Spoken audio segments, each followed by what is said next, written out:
today we're going to be demonstrating giving a patient a bed bath and also making their bed as an occupied bed. You have received a packet of information about Skills Lab, and one of the important pieces of information is the universal steps for nursing procedures. So before you do any procedure in the Skills Lab, you will follow the steps of this sheet. It is things like we would check the chart. What would I check the chart for with a patient that I need to give a bed bath? If they have any limitations as far as rolling to the side, moving their extremities, anything that I would need to know about that.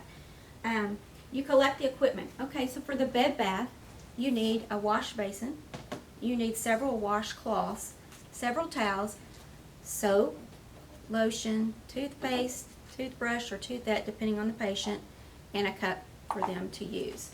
For the bed bath, bed making, you need a new gown, you need a fitted sheet, 2 flat sheets, a blanket, a pillowcase. Okay? And so once we got all of our equipment, we come into the room, we've identified our patient, and we always identify our patient by the armband and also asking them to state their name. Once we know that we have the correct patient, then we do things like explain the procedure, tell them what we're going to do. We provide for privacy by pulling the curtain around and any lighting that we might need. And then we can begin our procedure. So, this patient needs a bed bath, and so because I want to save my back as a nurse, I want to lift his bed or raise his bed to a comfortable working height for me.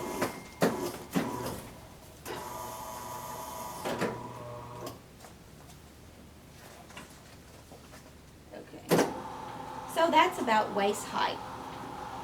And the reason I do that is to prevent me from hurting my back as I am bathing this patient. Okay, so when you're doing the bed bath, the first thing you do is you loosen the top lining except for the one straight sheet that is covering him, and we're going to use that as a cover to provide privacy and warmth for the patient as we do their bed bath. And then you would have a linen bag or some type of receptacle to put your linen in, your dirty linen. So it's all loosened. The next thing I need to do is to remove the gown. These gowns snap around the sleeves, and so I can unsnap it. And then without exposing him, I can lift the sheet and carefully remove his gown without exposing him.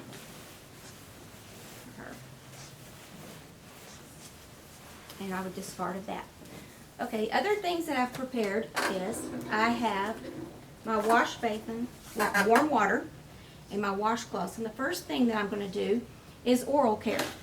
There are 2 types of oral care we do. One is if the patient is conscious, and the other is if the patient is unconscious, and you do just a little bit different things for each one of those situations.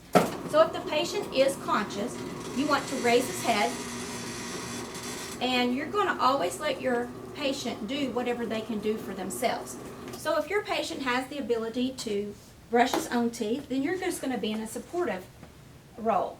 If they can't brush their teeth, then you're going to brush their teeth for them. And you do it just like you do your own teeth at home. You have a toothbrush and whatever type of toothpaste they might have. Put a little bit on there. I have a cup full of water and an Emerson basin so that they can spit into it. And then you just simply, if they can do it, they do it. If not, you just do their teeth just like you do. Brushing good around their teeth, getting inside and out. And then you give them a glass of water and let them take a sip, and then they will spit into this Emerson basin. And then once you've got their teeth brushed, then you can dry their mouth, and then we can go on to the next part. If the patient is unconscious, then you're going to keep the bed in a flat position. And we don't use a toothbrush when the patient is unconscious. We use a piece of equipment called a toothette. Some of them come already pre-moistened, and some of them you would have to moisten just with water. So with the inpatient, you turn their head to the side, and at this point, your towel needs to be underneath so it catch any water.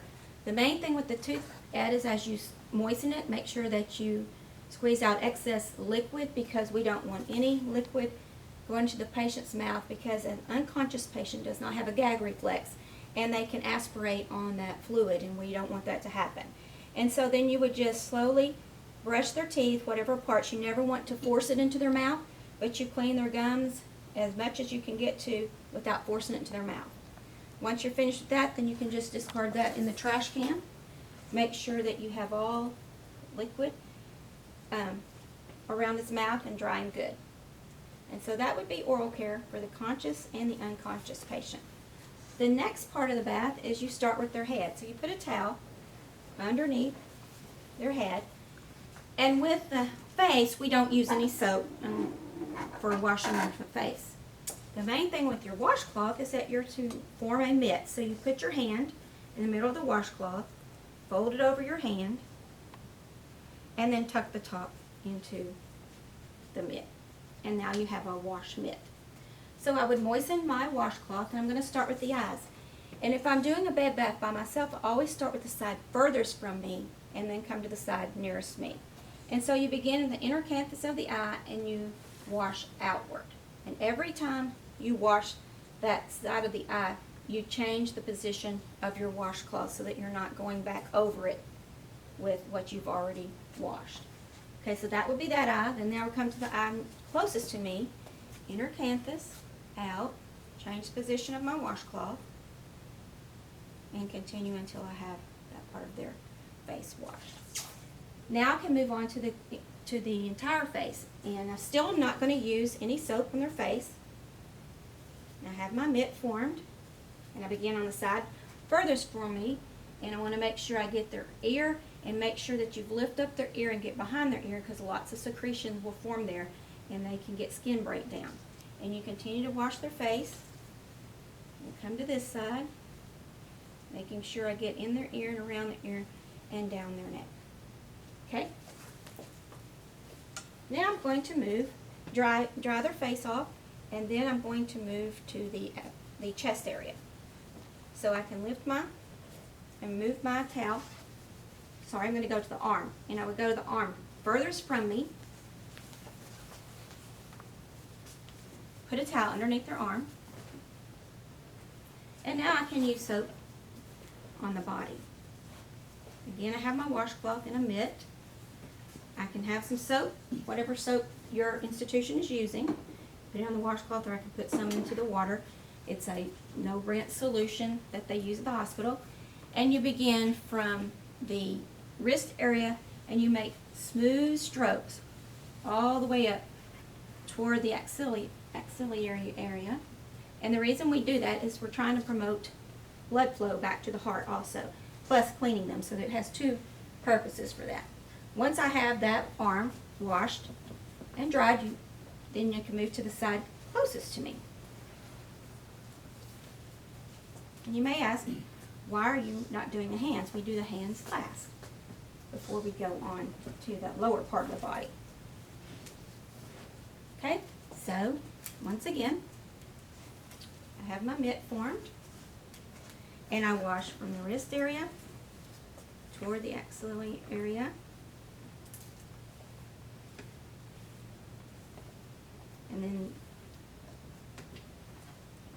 And again, anytime your water gets too soapy, too cold, or too dirty, you would need to change your water. There are specific couple of times that you have to change your water, and I will signify that when we get to that part. So, with the axillary area, you could have done it one of two ways. You could have done it after you did the arm, or when you get to the chest and thorax, you can do it then. Because some people, it's hard to get to that area until you get to the chest where you can move the arm out further. So either way would work. So we're going to do it with the chest and abdomen when we get there. Okay? Now for the hands, you just, again, I would have been on that side first, and then this side, and you just wash their hands, making sure that you get in between your fingers. And anytime we're washing the patient, we are always continuously doing skin assessment. So I'm looking for any skin breakdown, especially in between the fingers. And once I have that washed, I want to make sure that I dry the hand really, really well, and that I dry in between the fingers really, really well. Because if you don't do that, then you've set the patient up for moist, dark areas where bacteria like to grow. And so we want to avoid that if at all possible ways. Okay, so now I'm going to move to the chest thorax, so you can put your towel over the sheet and discreetly pull your sheet down so that you're not exposing him to about the waist area. Okay? Again, I would start on the side nearest furthest from me. And I have a partner, so we're going to have her do her side as I do my side.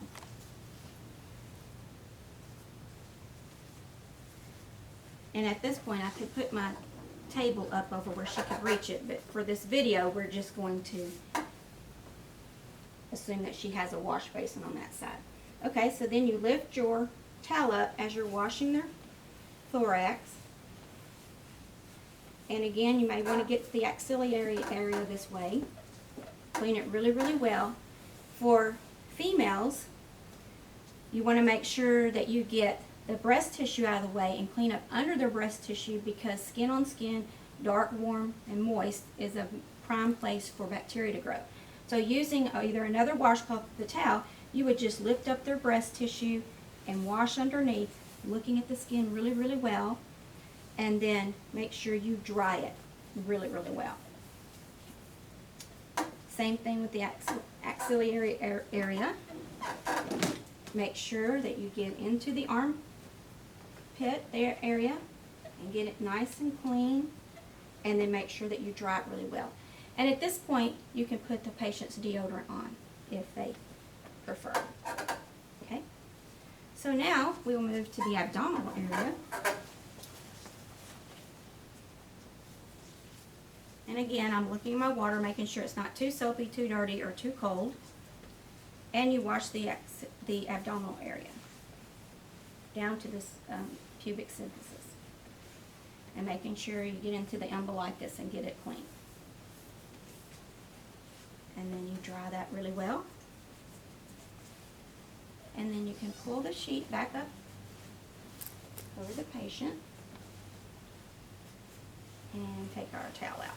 If your towel gets too wet, then make sure you get a dry towel and continue on. The next area that we will go to will be the legs. And so I'll hand you a towel for your leg. And I will put one under this side of the patient's leg.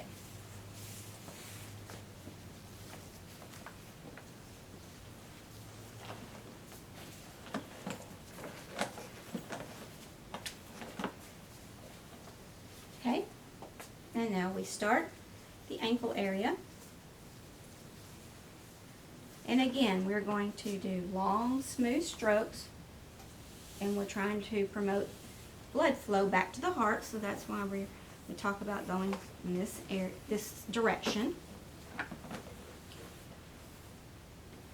And making sure you get behind their knees really well and down on their ankles. And then you can dry the leg. Now, one thing with patients that are bedridden is that we want to avoid massaging their calf area, because as they've been laying in the bed, blood can pool, and if we massage, we can dislodge a blood clot, and we don't want to do that. So don't massage the calves of the leg. And then for the feet, we're going to do them just like we did the hands. Washing their feet.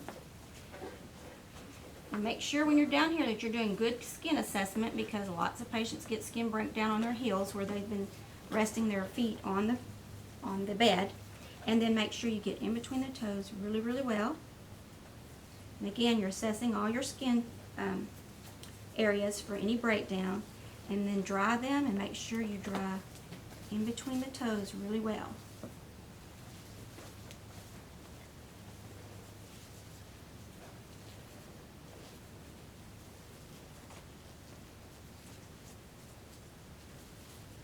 Now, this is the time in the bed bath where you have to change your water, your towels, and your washcloths, because we've just washed their feet and we want to make sure we have clean water before we go and do perineal care. So I've changed my water, changed our towels, our washcloths, and we're ready to begin doing the perineal care. The first type of perineal care we'll do is, this is a female patient. And so depending on your patient's ability, If they can hold their legs up in this position, then you can have them do that. If not, then you can just flex them out and lay them on the bed so that you can get to that area.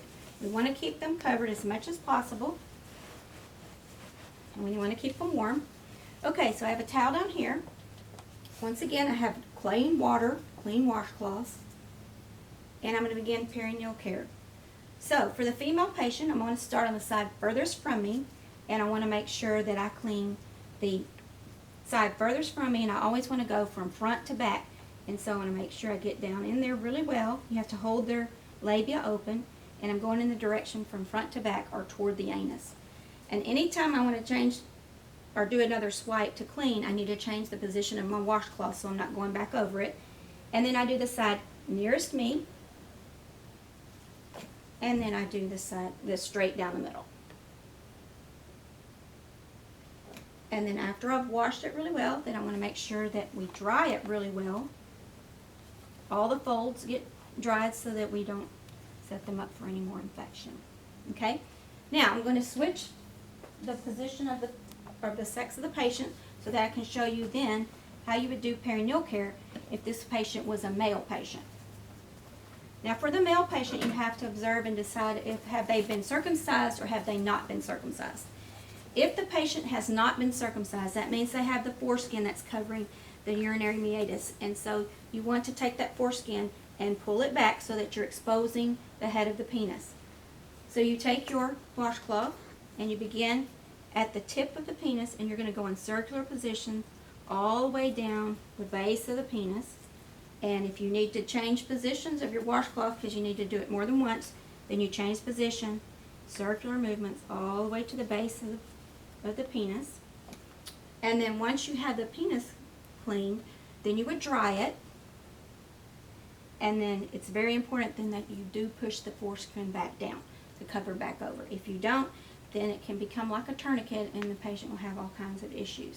So you want to make sure that you return that foreskin. If the patient is not circumcised, then you don't have any foreskin to pull back. You just do the cleaning just like we did, starting at the tip of the penis, circular movements all the way down the base, however many times you need to, making sure you change position to your washcloth, and then make sure that you clean under the scrotum and get that really good and clean, and then make sure that you dry that area really, really well.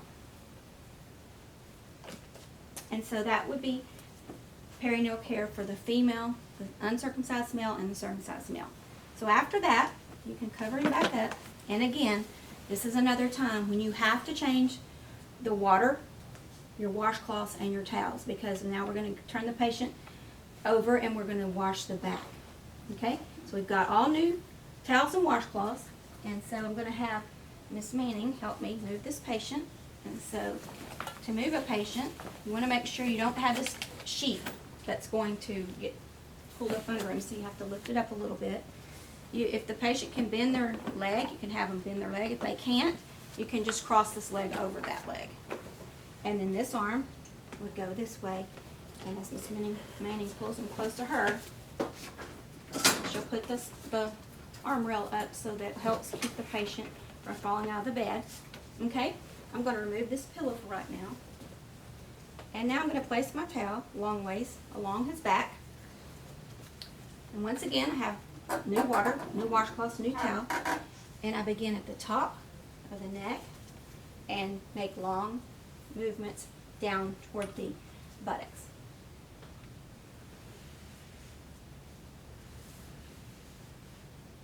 And you know, you may have to, depending on how dirty the patient is, you may have to use more than one washcloth and rinse it and things like that to get all the dirt off. Once I've done the back, then I'm going to move to the buttock area, and I'm going to clean the outside part of the buttock area. Just like I did. Again, I'm looking at skin breakdown, and then I'm going to go to the anus part. And so I'm going to lift up the buttocks and I'm going to expose the anal area, and I'm looking for in the skin breakdown or the skin area for that.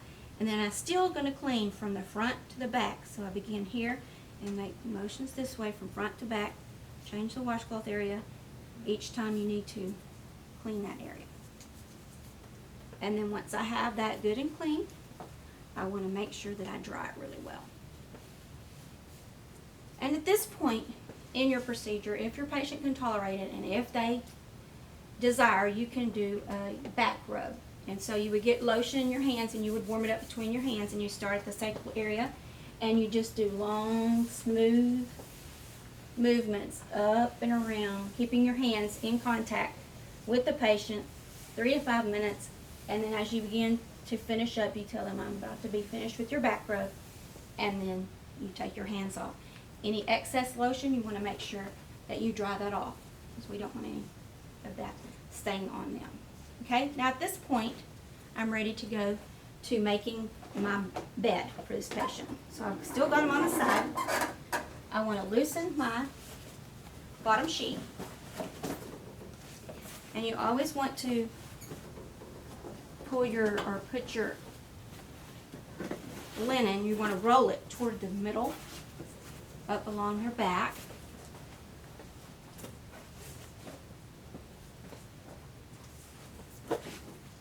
And so I get my fitted sheet.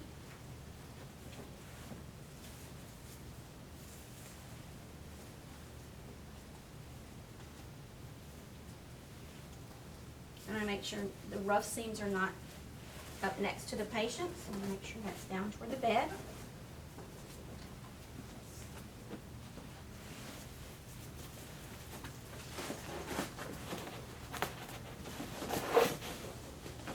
And again, I want to make linen go toward the middle of the bed. And I want to tuck it up under the other linen. Now, most patients who are bedridden need a draw sheet. Some institutions have pre-made draw sheets, most do not, and so you have to make your own. For a draw sheet here, we take a flat sheet and you unfold it, and then you're going to fold it where the foot end comes up to the head end. So you're folding it in half from top to bottom.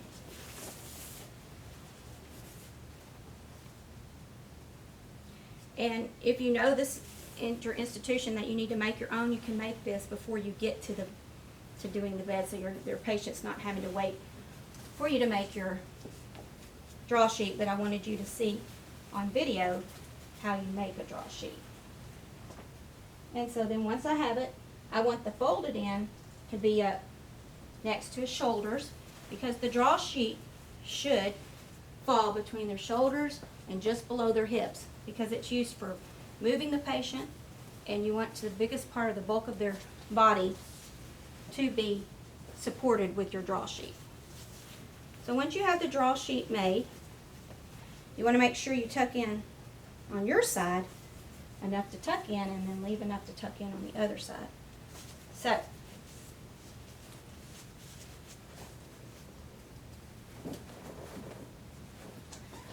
and then at this point also, some patients need what we call a chuck or a moisture barrier sheet, and they're usually blue or green.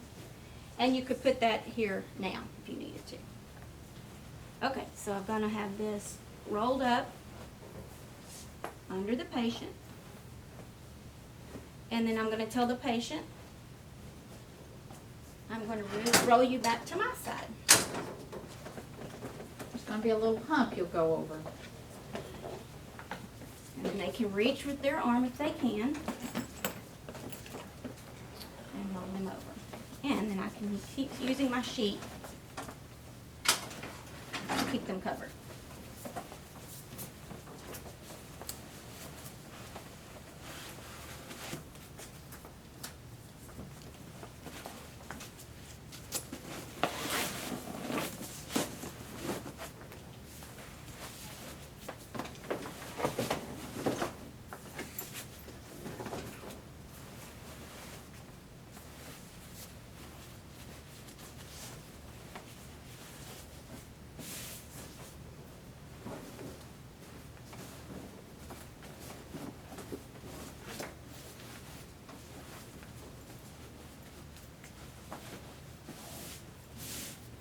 You want to make sure there's no wrinkles under your patient as well to cause any kind of skin breakdown or uncomfortableness. And you roll them back flat. Straighten their legs and equipment out. And here is where I'm going to put on their clean gown. I could have chosen to put their gown on before we turned them on their side to clean their back, or you can put it on now, and I chose to put it on after I finished the whole bath. So I put it over the sheet to keep them privacy, maintain their privacy. And then these sleeves are snapped. Some of them come without being snapped, so you can snap them before you go in there so you have it positioned right. And then you just put their gown on.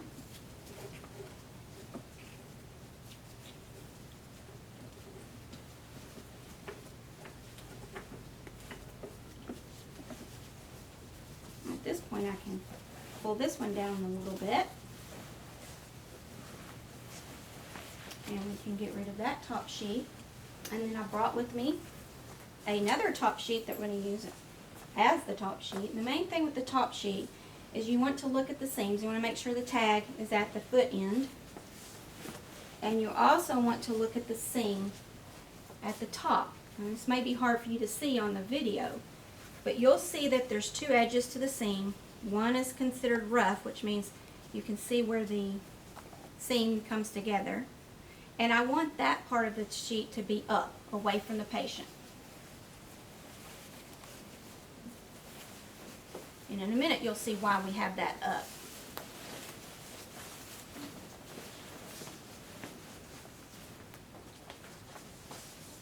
And I want to have about 2 inches that I can fold down over the blanket or the bedspread when I put it on. So the next part that I put on is the bedspread. Now for the bedspread or the blanket, depending on what they're calling it at your institution, this time we want that raw seam to go down. And again, look to see if the tags, we want the tag to be at the foot.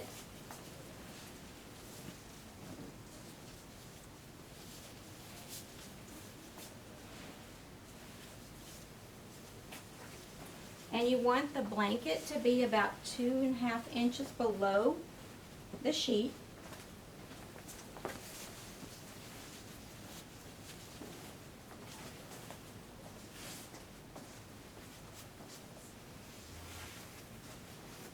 And you can make 1 or 2 cups depending on what your patient might prefer.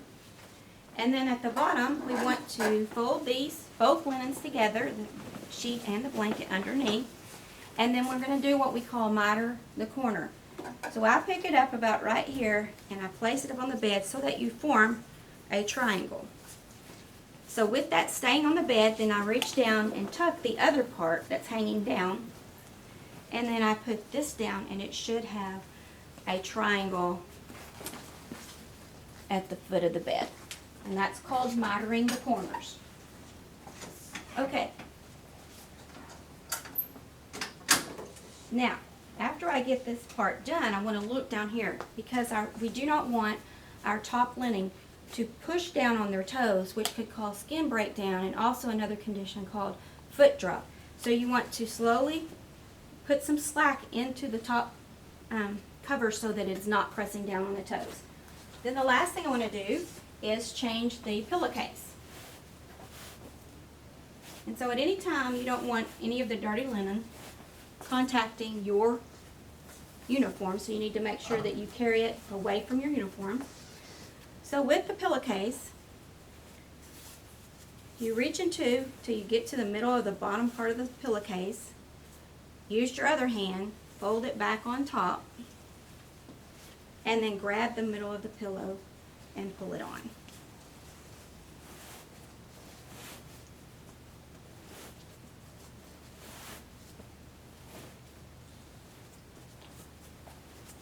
And then you want the opening of the pillowcase to be away from the door. So if the door is on that side, you want to fold this over and put it on this side. And so then you lift their head, place their pillow. Now before I leave the room, I want to make sure I have the call light in place. I want to make sure that the bed has been lowered to its lowest position. Anything the patient might need, make sure that they have that. Head position depending on the patient. If they're conscious and they want to sit up, that's fine. If they're unconscious, then they'll be on a every 2-hour turning rotation, and so I would want to know which position I need to leave that patient in. After I've got the patient safe with their call light and all things, I'll take all of my equipment and dispose of it appropriately. And then I would want to chart on my daily flow sheet that Bed Bath was given. And then if I noticed any skin breakdown, I would want to make sure that I charted that and how the patient tolerated the procedure.